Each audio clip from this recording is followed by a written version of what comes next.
কুড়মুড়ে পাঁপড় ভাজা, তাও আবার যদি হয় শুধুমাত্র ময়দা দিয়ে, তাহলে তো কোনো কথাই নেই। তারপরেও এটা কিন্তু আপনারা 1 থেকে 1.5 বছর সংরক্ষণ করে রেখে খেতে পারবেন।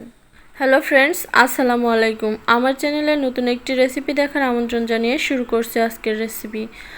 আশা করছি আপনাদের খুবই ভালো লাগবে। আজকে আমি সহজ একটা ডিজাইনের পাঁপড় তৈরি করে দেখাবো। এই পাঁপড়টা তৈরি করতে কোনো রকম চালের বাটাবাটির ঝামেলা করতে হয় না। শুধুমাত্র ময়দা আর 1 চা চামচ পরিমাণ শুকনো চালের গুঁড়ো দিয়ে কিন্তু এই রেসিপিটা তৈরি করে নেওয়া যায়। প্রথমেই আমি এখানে 1 কাপ নিয়ে নিচ্ছি ময়দা, আর দিয়ে দিচ্ছি 2 টেবিল চামচের মতো চালের গুঁড়া, আর দিয়ে দিচ্ছি স্বাদ অনুযায়ী লবণ। ব্যাস এতটুকুই। এখন গরম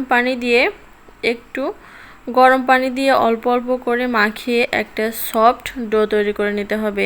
এটাকে কিন্তু কোনোভাবেই ব্যাটার তৈরি করা যাবে না, একটা নরম করে ডো তৈরি করে নিতে হবে।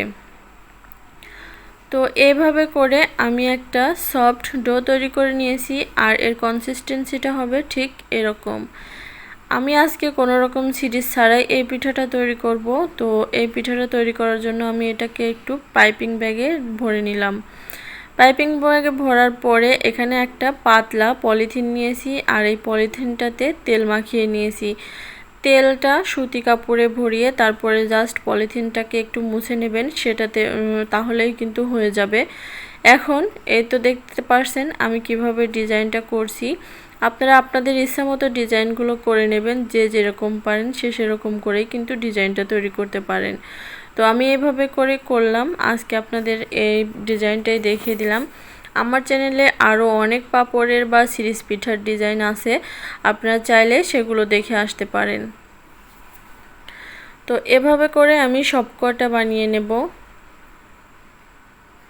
আজকের এই রেসিপিটা কিন্তু একদমই সহজ এবং সিম্পলভাবে দেখিয়ে দিয়েছি, আর এটা বেশি করে বানিয়ে আপনারা বছর জুড়ে সংরক্ষণ করে রেখে দিতে পারেন, আর যখন ইচ্ছে তখনই এটা ভেজে খেয়ে নিতে পারেন।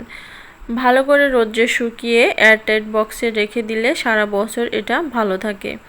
তো এটাকে এখন ভাপিয়ে নেব। তো প্রথমে আমি কড়াইতে পানি দিয়ে দিয়েছি, আর পানিটা যখন বলক চলে এসেছে এর উপর একটা প্লেট বসিয়ে দিয়ে তারপরে পাঁপড়গুলো দিয়ে ঢাকনা দিয়ে ঢেকে 1 থেকে 1.5 মিনিট পর্যন্ত অপেক্ষা করলে পিঠাগুলো ভাপিয়ে যাবে, মানে সিদ্ধ হয়ে যাবে।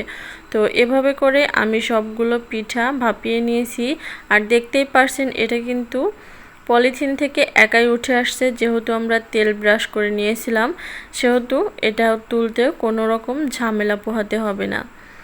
তো এভাবে সবগুলো পিঠা আমি বানিয়ে রোদ্রে শুকাতে দেব। ফিরে আসছি রোদ্রে শুকানোর পরে। এই যে দেখুন, রোদ্রে শুকানোর পরে আমার পিঠাগুলো এরকম হয়েছে।